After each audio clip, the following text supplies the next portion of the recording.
जय हिंद। नमस्कार दोस्तों, आप हैं हमारे एक new YouTube channel to the point education पर।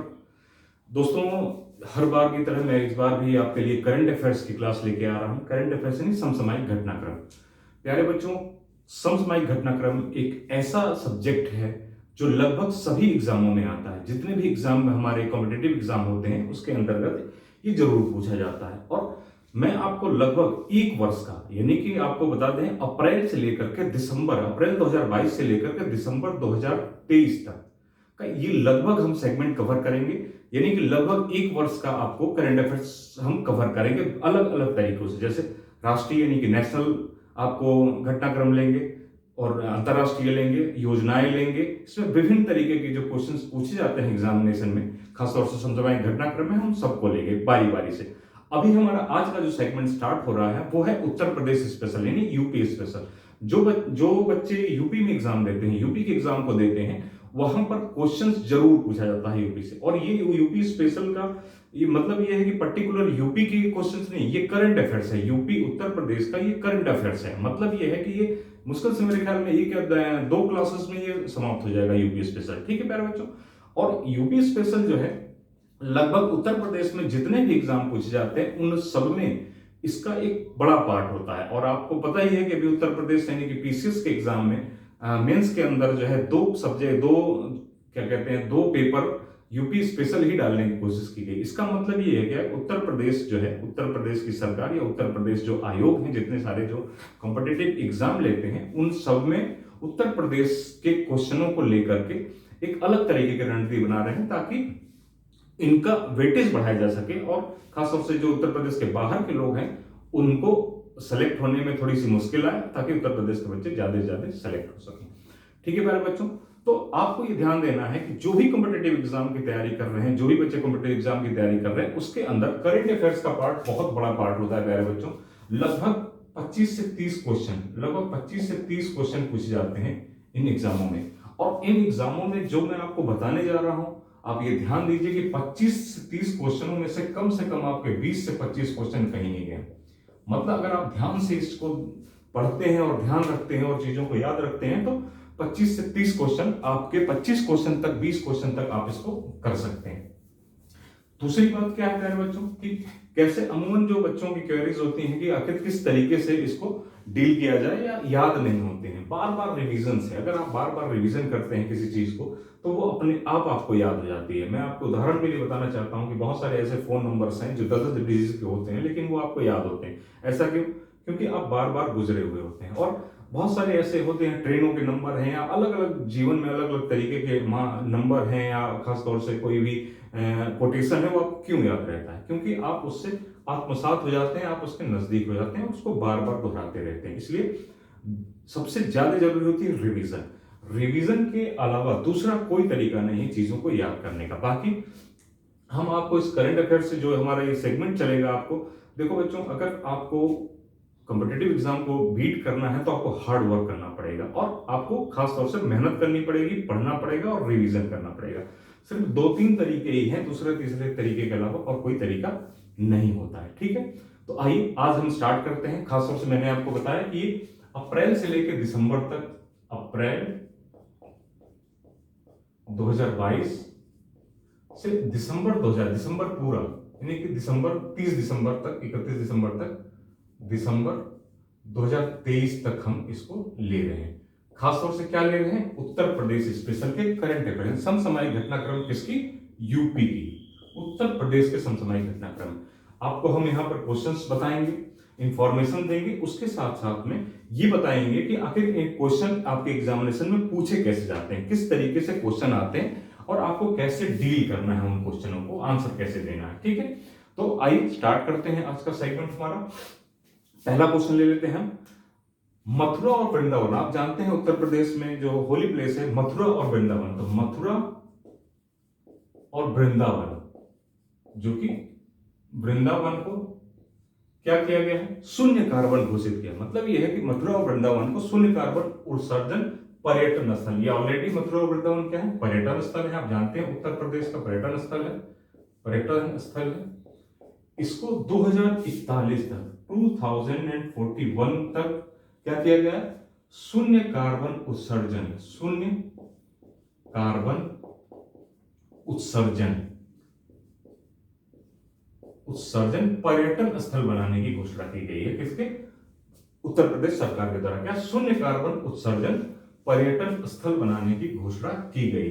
अब शून्य कार्बन उत्सर्जन को जान लेते हैं। शून्य कार्बन उत्सर्जन का मतलब आपको पता है, कार्बन उत्सर्जन मतलब जो कार्बन है जो एटमॉस्फेयर में, वातावरण में निकलते हैं, जैसे गाड़ियों से, उद्योगों से, अलग अलग तरीके की चिमनियां हैं, अलग अलग कल कारखाने, उनसे जो भी वेस्टेज निकलता है वो कार्बन होता है, और वो पता है कि हानिकारक होता है सभी के लिए, मनुष्यों के लिए, सभी के लिए। तो शून्य कार्बन उत्सर्जन का मतलब ये नहीं है कि कार्बन को शून्य कर दिया जाए, मतलब सारे उद्योग धंधे, सभी गाड़ियां, सभी प्रकार के जो भी चीजें होती हैं जो उत्सर्जन करते हैं उनको बंद कर दिया, ऐसा नहीं। इसका मतलब ये शून्य कार्बन उत्सर्जन का मतलब प्यारे बच्चों ये है कि एक समन्वय बैठाया जाए, यानी कि दोनों को बराबर फैलाया जाए। जितना कार्बन उत्सर्जन हो रहा है उतना ही इस कार्बन को सोखने की व्यवस्था की जाए। कौन सोखेगा? तो पर्यावरण में अगर वृक्ष अधिक लगाए जाएं, वृक्षों के द्वारा और पर्यावरण अलग अलग जो है तकनीकों के द्वारा इसको सोखने का मतलब जितना कार्बन उत्सर्जन होता है, जितना कार्बन निकले, उतना ज्यादा वृक्षारोपण और अन्य तकनीकों के माध्यम से इसको समाप्त कर दिया जाए, इसको कम कर दिया जाए। ठीक, ये हुआ इसका मतलब। तो कैसे करेंगे आप शून्य कार्बन उत्सर्जन? 2041 तक लक्ष्य रखा गया है। तो जो पर्यटन वाहन है, खासतौर से कैसे करेंगे आप इसको? तो जो यहाँ पर मथुरा और वृंदावन के अंदर जो पर्यटन वाहन है, पर्यटन वाहन पर रोक लगाई जाएगी। क्या करेंगे? वाहन पर रोक लगाई जाएगी, और इलेक्ट्रिक वाहन को बढ़ावा देना है। इलेक्ट्रिक रिक्शा हुआ, आप जानते हैं, इलेक्ट्रिक वाहन यानी ई रिक्शा, जिसको ई रिक्शा नाम आप कहते हैं, ई रिक्शा को बढ़ावा दिया जाएगा। ठीक, इन माध्यमों से ई रिक्शा को बढ़ावा दिया जाएगा। इन माध्यमों से हम क्या करेंगे? मथुरा और वृंदावन के क्षेत्र में शून्य कार्बन उत्सर्जन को लाने की कोशिश करेंगे। ठीक, अब एक चीज और इसके साथ में जुड़ी हुई है प्यारे बच्चों की, जो COP26 हुआ था, COP26 हुआ था शर्म एल शेख में। ठीक, शर्म एल शेख में बात करेंगे इस पर। ये अंतरराष्ट्रीय सम्मेलन का पार्ट है। जब अंतरराष्ट्रीय सम्मेलन आपको कराएंगे तो उसमें ये बात करेंगे COP26। इसमें क्या किया गया है? 2070 तक लक्ष्य रखा गया था कि हम भारत के अंदर से शून्य कार्बन कर देंगे, शून्य कार्बन उत्सर्जन कर देंगे। बस आपको इससे रिलेटेड आ गया इसलिए बता दे रहा हूं, लेकिन इसको हम अंतरराष्ट्रीय जो सम्मेलन होंगे उनमें बात करेंगे COP26 के बारे में, COP27 के बारे में। ठीक, तो 2070 तक लक्ष्य रखा गया। उसी के अंतर्गत खासतौर से मथुरा और वृंदावन जो दोनों ही हमारे पर्यटन स्थल हैं, इसके अंदर अब आप देख लीजिए कि यहां से क्वेश्चन किस तरीके से बनेंगे। क्वेश्चन में क्या करेगा कि सीधे हाल ही में मथुरा और वृंदावन में पर्यटन स्थल को निम्नलिखित में से किस वर्ष तक शून्य कार्बन उत्सर्जन घोषित किया गया है? तो उसमें क्या किया जाएगा? 2041, 2042, 2015, ऐसे करके आपको ऑप्शन दिए रहेंगे। सिर्फ इतनी सी बात है। अब ये देखिए दोस्तों कि ये क्वेश्चन उत्तर प्रदेश से इसको आना ही आना है, कभी न कभी उत्तर प्रदेश में किसी न किसी एग्जाम में इस क्वेश्चन को आना ही आना है। बिल्कुल ध्यान रखिए इस चीज को, और ये इतना इंपॉर्टेंट क्वेश्चन है।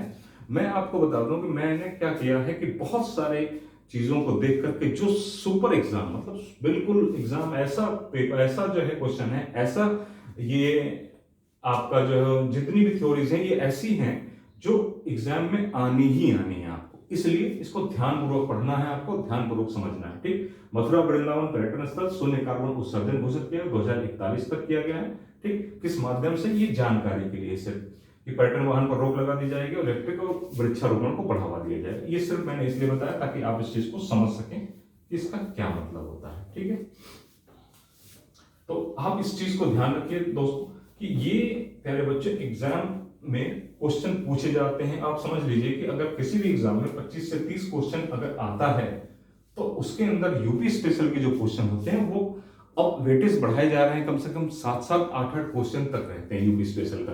यूपी स्पेशल ये तो करंट अफेयर्स है, यहां से 3-4 क्वेश्चन होंगे, बाकी यूपी से रिलेटेड क्वेश्चन जो है 3-4 और होते हैं। मतलब कुल मिलाकर फिर आपको 7 क्वेश्चन, 8 क्वेश्चन यहां से मिलते ही मिलते हैं। ठीक है, तो नेक्स्ट क्वेश्चन ले लेते हैं।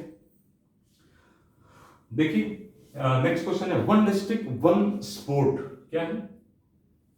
One district one sport. ठीक, स्पोर्ट खेल, ठीक। One district one support, sports है, ठीक। क्या है? ओडीओस, ये ओडीओस, वन डिस्ट्रिक्ट वन स्पोर्ट्स। इससे पहले क्या है कि वन डिस्ट्रिक्ट वन स्पोर्ट्स, ये योजना एक लाई गई है उत्तर प्रदेश में, ठीक। इसमें कुल कितने 14 खेलों को रखा गया। वन डिस्ट्रिक्ट, हर जिले में का जो स्पोर्ट्स होता है उसको बढ़ावा देने के लिए, ठीक।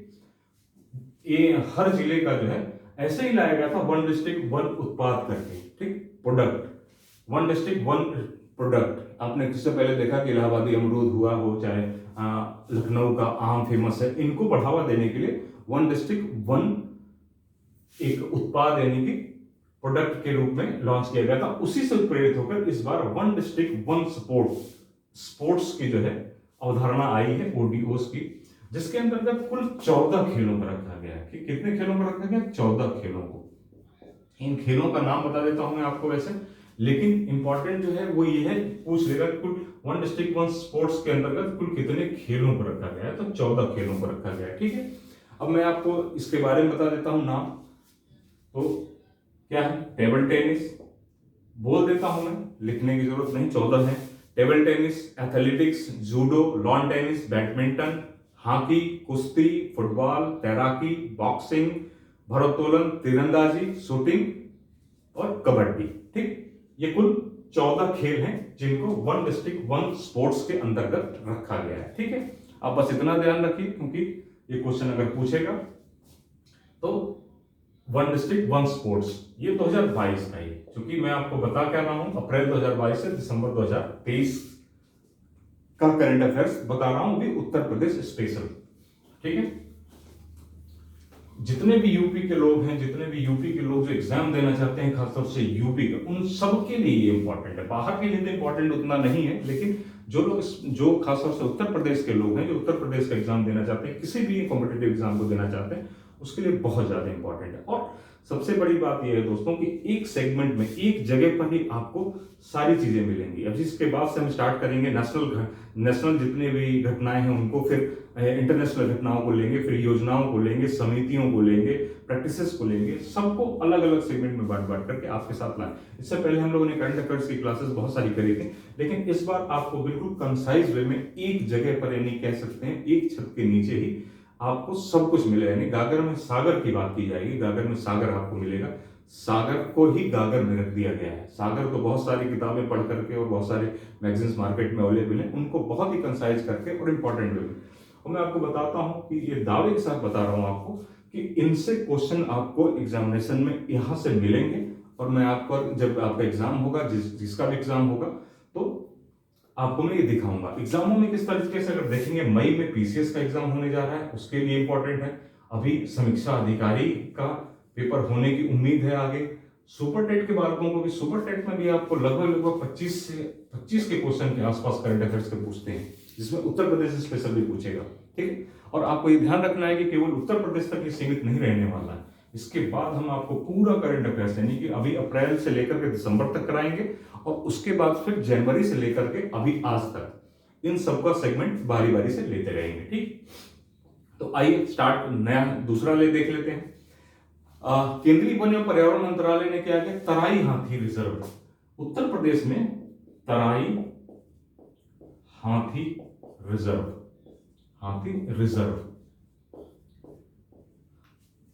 ठीक। तराई हाथी रिजर्व, एक नया उत्तर प्रदेश को तराई हाथी रिजर्व मिल गया है, जहां आप घूमने फिरने भी जा सकते हैं। इस तरीके से जो रिजर्व है, जो हाथी के लिए रिजर्व किया गया है, तराई हाथी, कहां? उत्तर प्रदेश के अंदर, ठीक है। किसने किया? केंद्रीय वन और पर्यावरण। किसका काम है?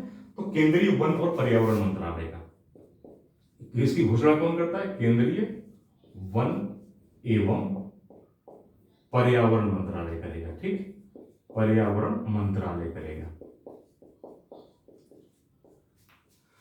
ये क्या होगा प्यारे बच्चों? ये उत्तर प्रदेश, ये भारत का तो 33वां, यानी कि 33वां है, ठीक। भारत का कितने नंबर का है? 33वां तराई हाथी रिजर्व है, ठीक। ये भारत का तो 33वां तराई रिजर्व हुआ, ठीक है प्यारे बच्चों। याद रखिए इस चीज को कि तराई हाथी रिजर्व है, ये भारत का, और कौन सा है? ये 33वां तराई रिजर्व है, ठीक है।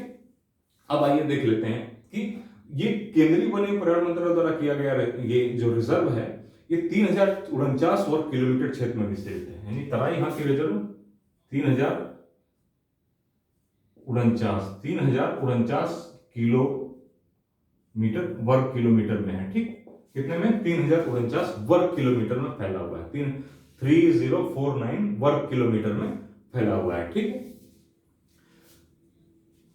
अब क्या है कि तराई हाथी रिजर्व जो है आपका, तराई हाथी रिजर्व, इस हाथी रिजर्व में उत्तर प्रदेश के बन जाने के बाद से दुधवा नेशनल पार्क, ये जो एरिया लगता है ये खासतौर से दुधवा नेशनल पार्क, पीलीभीत और इन सारों को मिला करके यहां पर इसका तराई हाथी रिजर्व को डेवलप किया जाएगा। अभी डेवलप नहीं हुआ है, डेवलप किया जाएगा। ठीक है, तो किसमें? दुधवा नेशनल पार्क, पीलीभीत, इन इलाकों को लेकर के इसको डेवलप किया जाएगा तराई हाथी रिजर्व। और खास तौर से देखेंगे अगर आप ये कि वो इलाका जो है कि लखीमपुर खीरी के आसपास का इलाका वो नेपाल से जुड़ा हुआ है। तो कई बार ऐसा होता है नेपाल से उत्तर प्रदेश के इन इलाकों में हाथी का आवागमन होता है, तो एक कॉरिडोर बनाने का भी प्रयास होगा ताकि वहां से आवागमन इनका आराम से हो सके, यानी कि हाथी जितने भी हाथी हैं वो नेपाल से और भारत के तराई हाथी रिजर्व में आवागमन एक दूसरे से आना जाना बना रह सके, उसके लिए भी ये बहुत ही बेहतर एक तरीके से ये रिजर्व होगा। ठीक है,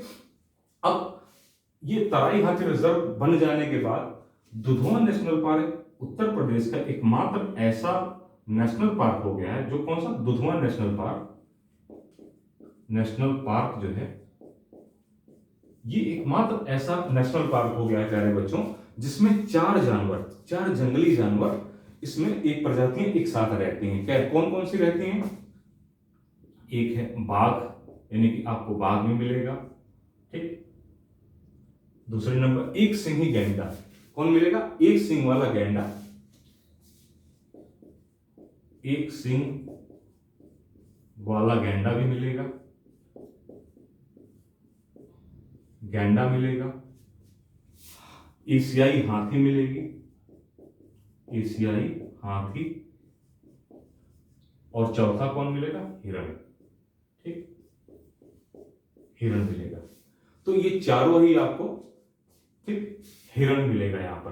तो ये क्वेश्चन किस तरीके से पूछा जाता है? एक तो पहले भारत का एक कौन से नंबर का रिजर्व है, तो ये 33वां तराई हाथी रिजर्व है। कहां का? भारत का। ठीक, इससे पहले भी बता देता हूं मैं आपको कि इससे पहले, अभी इसके बारे में बताने के बाद बताता हूं कि इससे पहले अभी 2022 में ही 2 और हाथी रिजर्व का जो है ऐलान किया गया था। तो कैसे करके क्वेश्चन पूछेगा? ये तो 33वां पूछ ही लेगा। किसका पार्ट है? तो दुधवा नेशनल पार्क का पार्ट है तराई हाथी रिजर्व। और पूछ लेगा कि निम्नलिखित में से कौन सा ऐसा उत्तर प्रदेश का हाथी रिजर्व है जिसमें ये चारों जानवर एक साथ पाए जाते हैं। ठीक, जंगली जानवर, बाघ, एक सिंह वाला गैंडा, एशियाई हाथी और हिरण। ठीक, या इनमें से एक पूछ लेगा, निम्नलिखित में से किसके अंदर एशियाई हाथी पाया जाता है? तो तराई हाथी रिजर्व अगर ऑप्शन में है तो आप इसको मार देंगे। ठीक है, अब आइए इससे देख लेते हैं। इससे पहले क्या है प्यारे बच्चों कि जो ये 33वां है उससे पहले 31वां और 32वां ये दोनों ही ऐलान किए गए हैं 2022 के अंतर्गत। ठीक, तो 31वां कौन सा है और 32वां कौन सा है? तो लमेरू है जो छत्तीसगढ़ में। 31वां जो क्या गया था? लमेरू एक हाथी रिजर्व है जो छत्तीसगढ़ में है। ठीक, छत्तीसगढ़ में है। और 32वां जो है, 32वां तमिलनाडु में। 32वां कौन सा है प्यारे बच्चों? तमिलनाडु में अगस्त मलाई। ठीक, अगस्त मलाई कहां पड़ता है? तमिलनाडु में। ठीक, बस सरसरी निगाह से जानने की जरूरत है। जब राष्ट्रीय की बात होगी तो इसमें ये क्वेश्चन आएगा तो हम इसको विस्तृत रूप से बताएंगे। अभी आपको ये जानने की चलिए, चूंकि 33वां है बताया तो 31वां और 32वां बताना जरूरी था। ठीक है प्यारे बच्चों, इसमें ही आ जाइए। आपको पता है एक क्वेश्चन पूछता है प्रोजेक्ट हाथी। ये प्रोजेक्ट हाथी किस ईयर का है? क्वेश्चन पूछता है 1992 का है। ये क्वेश्चन यूपी स्पेशल का पार्ट नहीं है, लेकिन ये आपका इन्वायरमेंट और इकोलॉजी से रिलेटेड उसमें पार्ट में बनता है और ये क्वेश्चन यहां से भी पूछा जाता है। तो प्रोजेक्ट हाथी 1992। और इसके साथ में एक चीज और जान लीजिए प्यारे बच्चों कि आखिर आपको ये प्रोजेक्ट हाथी और हाथी दिवस कब पड़ता है? हाथी दिवस यानी कि एलिफेंट डे जिसको कहते हैं, तो 12 अगस्त को। ठीक, 12 अगस्त को। हाथी दिवस कब मनाया जाता है प्यारे बच्चों? 12 अगस्त को। 12 अगस्त को हाथी दिवस के रूप में मनाया जाता है। ठीक, तो लगभग आप ये समझ सकते हैं कि लगभग सारी इंफॉर्मेशन यहाँ से आपको मिल गई है। 33वां तराई हाथी रिजर्व, ठीक, इतने वर्ग किलोमीटर 349 वर्ग किलोमीटर में फैला हुआ है। दुधवा नेशनल पार्क का पार्ट है और इससे पहले 31वां, 32वां, 33वां है। 4 प्रजातियां इसमें जंगली रह रही हैं। बाघ है, एक सींग वाला गैंडा है, सियाही हाथी, हिरण है। ठीक है, तो लगभग प्रोजेक्ट हाथी 92 का खूब क्वेश्चन पूछा गया। जाने कितनी बार क्वेश्चन पूछा गया? 1992 का। ठीक, और 12 अगस्त हाथी दिवस के रूप में मनाया जाता है। ठीक, आगे ऐसे ही तो आपको एक जगह पे सारी इंफॉर्मेशन, यानी कि एक छत के नीचे ही आपको सब कुछ अवेलेबल कराने का जिम्मा लिया है हमने, और ये चीज आपको कराएंगे ताकि आपको एग्जाम में आसान हो जाए और आपको बहुत कम मेहनत करके बहुत सारी चीजें गेन कर सकें। तो आपको मैं बताता चलूं कि लगभग 1 वर्ष का है ये, अप्रैल से लेकर, 1 वर्ष का तो नहीं कहेंगे लेकिन ये कि हाँ, अप्रैल से लेकर दिसंबर तक का ये पूरा करंट अफेयर्स हम आपको अभी करा देंगे। उसके बाद से फिर जनवरी से लेकर मार्च तक, मार्च चूंकि चल रहा है तो इसमें भी इस चीज को करा देंगे 2 पार्ट में करा करके। और आने वाले एग्जामों में जिनको है, जैसे पीसीएस इसको देना है, वो 14 मई का पेपर है मेरे ख्याल में, तो उसके लिए बहुत ही होगा। उसके बाद से अगर जो भी एग्जाम आएंगे, क्योंकि किसी भी एग्जाम में करंट अफेयर्स का जो पार्ट है वो लगभग 1 वर्ष का पूछता है। ठीक, आइए नेक्स्ट देख लेते हैं। अब एक नया उत्तर प्रदेश के अंदर प्यारे बच्चों एक नया टाइगर रिजर्व घोषित किया गया। ठीक, टाइगर रिजर्व, नया टाइगर रिजर्व, क्या नाम है उसका? Ranipur tiger reserve. Ranipur tiger reserve. ठीक है, tiger reserve, Ranipur tiger reserve. ये क्या हम पड़ता है? चित्रकूट जिले में। ठीक, चित्रकूट जिले में ये tiger reserve, Ranipur tiger reserve. सिर्फ सीधे क्वेश्चन पूछेगा, रानीपुर टाइगर रिजर्व किस जिले में अवस्थित है? चित्रकूट। या चित्रकूट के अंदर हाल ही में किस टाइगर रिजर्व को घोषित किया गया? तो रानीपुर टाइगर रिजर्व। आपको बस सिंपल सा इतना ध्यान रखना है और कुछ नहीं करना है। ठीक, अब ये भारत का 53वां है, यानी कि अगर भारत का देखें, भारत का 53वां रानीपुर टाइगर रिजर्व। अगर भारत का काउंट करें टाइगर रिजर्व को तो ये 53वें नंबर का टाइगर रिजर्व है। ठीक, अब दूसरी बात क्या है? उत्तर प्रदेश का कौन से नंबर पे है? तो 4 है। ठीक, 4th नंबर है उत्तर प्रदेश का। ठीक, उत्तर प्रदेश का 4थे नंबर का टाइगर रिजर्व है। तो इससे पहले इसका मतलब 3 टाइगर रिजर्व और है। कौन कौन से हैं आपको पता है? Dudhwa national park, Dudhwa Lakhimpur Kheri, Dudhwa national park आपको पता ही है। दूसरा क्या होगा? पीलीभीत। ठीक, पीलीभीत टाइगर रिजर्व और Amangarh tiger reserve, Amangarh tiger reserve. ठीक, अमनगढ़ टाइगर रिजर्व, ये 3 है। 4थे नंबर पे नया बना है रानीपुर टाइगर रिजर्व। ठीक है, रानीपुर टाइगर रिजर्व बना है 4थे नंबर पे नया। ठीक, ये क्या है? एक पन्ना टाइगर रिजर्व, अगर आप जानते होंगे, पन्ना टाइगर रिजर्व जो कि आपका पड़ता है मध्य प्रदेश में, एमपी में पड़ता है पन्ना टाइगर रिजर्व। वहां से 150 किलोमीटर दूर है, यानी कि रानीपुर टाइगर रिजर्व से 150 किलोमीटर के आसपास दूर है। और यहां से खासतौर से यहां से टाइगर, यानी कि पन्ना टाइगर रिजर्व से टाइगर जो होते हैं वो यहां पर विचरण करते रहते हैं। मतलब एक कॉरिडोर बना हुआ है जिससे आगमन, तो उसके लिए भी ये आसान हो जाएगा। जब इसको रिजर्व कर दिया जाएगा तो रिजर्व करने के बाद बहुत सारी सुविधाएं और बहुत तरीके से एक तरीके से बहुत सारी पाबंदियां लगाई जाती हैं, बाहर से लोग नहीं जा सकते और बहुत सारी चीजें होती हैं। तो इसकी वजह से ये सुरक्षित होगा, खासतौर से जंगली जानवरों के लिए। ठीक है, तो पन्ना टाइगर रिजर्व से 150 किलोमीटर दूर है। ये सब जानने के लिए नहीं, बस इसलिए बता रहे हैं ताकि आपको चीजें याद रहें। ठीक, तो अब एक चीज और यहां पर देख लीजिए कि ये तो ठीक है कि ये चित्रकूट में पड़ता है, लेकिन एक चीज और ध्यान देने की जरूरत है प्यारे बच्चों कि ये चित्रकूट न देके बुंदेलखंड क्षेत्र दे सकता है एग्जाम में। बुंदेलखंड क्षेत्र कंफ्यूजन करने के लिए, तो एक बात याद रखिएगा, बुंदेलखंड क्षेत्र का ये पहला टाइगर रिजर्व हुआ। अगर बुंदेलखंड क्षेत्र का पूछा जाए तो ये टाइगर यानी कि रानीपुर टाइगर रिजर्व है, वो पहला टाइगर रिजर्व हुआ। ठीक है, पहला टाइगर रिजर्व हुआ। इसलिए ध्यान दीजिए कि चित्रकूट न होने पर अगर बुंदेलखंड है तो बुंदेलखंड आंसर हो जाएगा। कोई बड़ी बात नहीं है, बस इतना याद रखिए रानीपुर टाइगर रिजर्व कहाँ पे है? चित्रकूट में है। भारत का कौन से नंबर का है? 53वां है। और उत्तर प्रदेश में कौन से नंबर पे है, तो चौथे नंबर पे है। तीसरे, बाकी से पहले 3 है, कौन कौन से, दुधवा, पीलीभीत, मनगढ़, ठीक है। इसके बाद का कोई क्वेश्चन नहीं बनेगा इस जगह से, अगर पूछता है एग्जाम में तो इससे बाद का कोई क्वेश्चन नहीं बनेगा आपका, ठीक। तो आप ये ध्यान रखिए चीजों को कि ये क्वेश्चन जितने भी आपसे डिस्कशन हो रहे हैं, जितनी भी चीजें हो रही हैं, वो सब कुछ जिसको आप वेरी वेरी इंपॉर्टेंट कह सकते हैं, आप वेरी वेरी इंपॉर्टेंट है, केवल इंपॉर्टेंट से काम नहीं चलेगा, ये वेरी वेरी इंपॉर्टेंट है, ठीक है प्यारे बच्चों। नेक्स्ट ले लेते हैं जल जीवन मिशन। क्या है, जल जीवन मिशन, ठीक। नाम से ही पता चल रहा है आपका, जल जीवन मिशन कब का है, 2019 का, ठीक।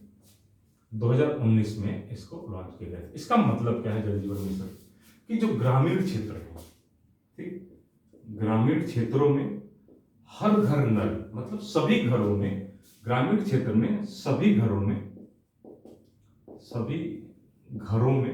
नल का पानी प्रोवाइड कराना, ठीक, नल का पानी कनेक्शन देना, आप ये समझिए, कनेक्शन देना, ठीक। जैसे शहरों में नल का पानी आता है, टोटी खोलने पर पानी आता है, टंकी से, एक टंकी होती है जिसको भरा जाता है नगर निगम के द्वारा, वैसे ही ग्रामीण क्षेत्रों में भी सभी घरों में नल का कनेक्शन प्रदान करना जल जीवन मिशन का उद्देश्य है। क्या है इसका उद्देश्य है। इसके अंतर्गत सबसे ज्यादा उत्तर प्रदेश में बात करें, जल जीवन मिशन के अंतर्गत उत्तर प्रदेश में, यूपी के अंदर बात करें तो सबसे अधिक अगर किसी ने ये कनेक्शन दिया है तो उसने शाहजहांपुर ने दिया। किसने दिया, शाहजहांपुर ने, यानी कि शाहजहांपुर, आप नाम सुना होगा आपने शाहजहांपुर का, शाहजहांपुर। अगर आप खास तौर से अगर आप राजधानी की बात करें उत्तर प्रदेश की, लखनऊ से अगर आप बरेली की तरफ जाएंगे, रामपुर मुरादाबाद की तरफ जाएंगे, तो आप देखेंगे कि आगे लखनऊ से जब आगे बढ़ेंगे इस क्षेत्र में तो शाहजहांपुर पड़ता है बीच में, ठीक है।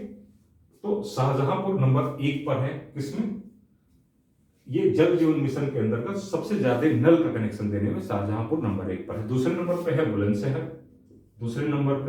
बुलंदशहर, और तीसरे नंबर पे कौन सा है, तीसरे नंबर पे है बरेली, ठीक, तीसरे नंबर पे बरेली। ज्यादा इंपॉर्टेंट है ये शाहजहांपुर, पूछ लेगा हाल ही में। एक तो जल जीवन मिशन कब का है, 2019 का।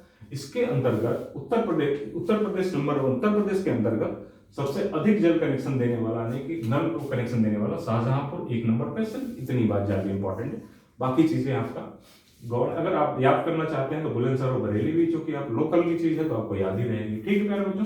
तो यहाँ से बहुत ज्यादा कुछ नहीं है, यहाँ से सिर्फ ये याद रखना है कि जल जीवन मिशन क्या है और इसमें 1 नंबर पे कौन है, उत्तर प्रदेश में है। ये बहुत ही इंपॉर्टेंट चीज है, क्योंकि सभी को जो है शुद्ध पेय, यानी कि पानी शुद्ध पेय प्रोवाइड कराना सरकार का कर्तव्य है। उसी कर्तव्य को मानते हुए जल जीवन मिशन क्रियान्वित किया गया है, ठीक है। नेक्स्ट क्वेश्चन लेते हैं। काला नमक चावल होता है, काला नमक आपने सुना होगा नाम, काला नमक चावल, जिसकी 2 प्रजातियों का परीक्षण किया गया, ठीक, 2 प्रजातियों का परीक्षण किया गया है, ठीक, प्रजातियों का क्या किया गया, परीक्षण किया गया है। कौन कौन सी 2 प्रजातियां, क्वेश्चन यहां से बनेगा, ठीक, कौन कौन सी 2 प्रजातियां हैं, तो ये क्या है, काला नमक नरेंद्र, क्या नाम है इसका, पूसा नरेंद्र,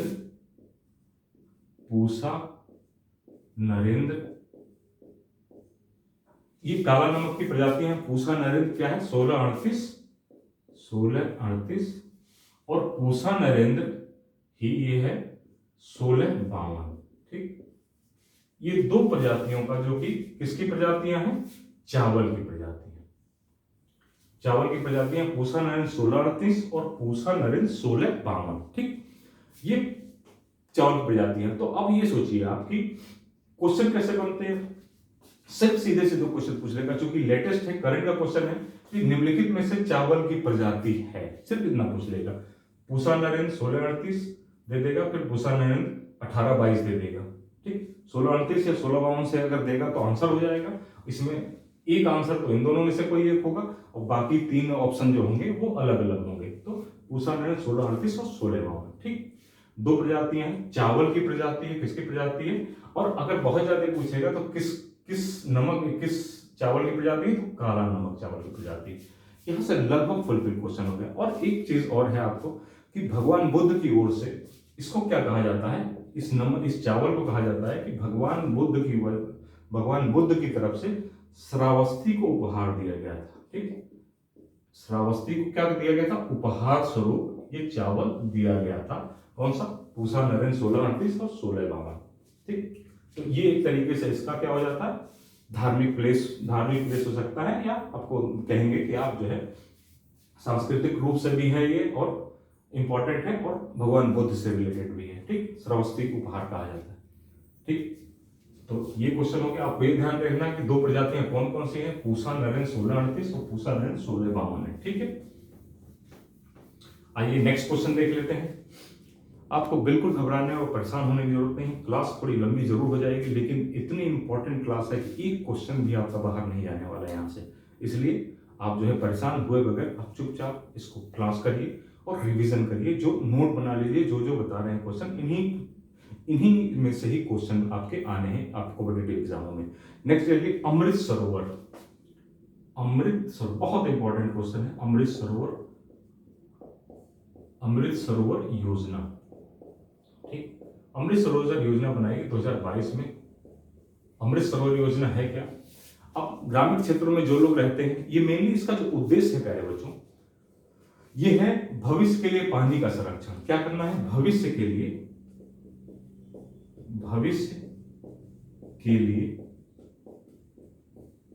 पानी का संरक्षण करना। ठीक, पानी का संरक्षण करना किसके लिए, भविष्य के लिए पानी का संरक्षण करना, इसी के लिए अमृत सरोवर योजना लाई। आपको पता है कि गांव में रहने वाले बच्चे जानते हैं कि हर गांव में बहुत सारी तालाब होते हैं। ठीक, तालाब होते हैं जिनको लोकल भाषा में कई जगहों पे गढ़ी भी कहा जाता है, ठीक, तालाब होते हैं। वो काम क्या करते हैं प्यारे बच्चों, वो स्टोर करते हैं पानी को, वाटर को स्टोर करते हैं, ताकि जल का स्तर, जो ग्रामीण स्तर पर जल का स्तर वो हमेशा बना रहे। वो चीजें बहुत सारी जगहों पे आपने देखा है कि बहुत सारे ग्रामीण जगहों पर उसको जो है कब्जा कर लिया गया या पट दिया गया। उसी के लिए ये अमृत सरोवर योजना आई है, ताकि इनका सौंदर्यीकरण किया जाए, साथ में नए तालाबों का निर्माण किया जाए। ठीक, नए तालाबों का निर्माण किया जाए, इसलिए भविष्य के लिए संरक्षण, पानी का संरक्षण किया जा सके। बहुत सारे क्षेत्र जो है आप देखेंगे कि पानी विहीन होते जा रहे हैं। ठीक है, तो इस अमृत सरोवर योजना के अंतर्गत उत्तर प्रदेश प्रथम स्थान पर है। उत्तर प्रदेश क्या है प्यारे बच्चों, प्रथम स्थान पर है, यानी कि उसने सबसे ज्यादा अमृत सरोवर का निर्माण किया है। ठीक है, अमृत सरोवर का निर्माण किया है सबसे अधिक। इसमें सबसे नंबर, उत्तर प्रदेश में नंबर 1 पे कौन है, तो आपका लखीमपुर खीरी में सबसे अधिक, लखीमपुर खीरी में सबसे अधिक अमृत सरोवर का निर्माण किया गया। कुल कितने हैं, 256 अमृत सरोवर का निर्माण लखीमपुर खीरी के अंतर्गत किया गया है। ठीक, 256 अमृत सरोवर का निर्माण लखीमपुर खीरी में किया गया है। दूसरे नंबर पे है गोरखपुर।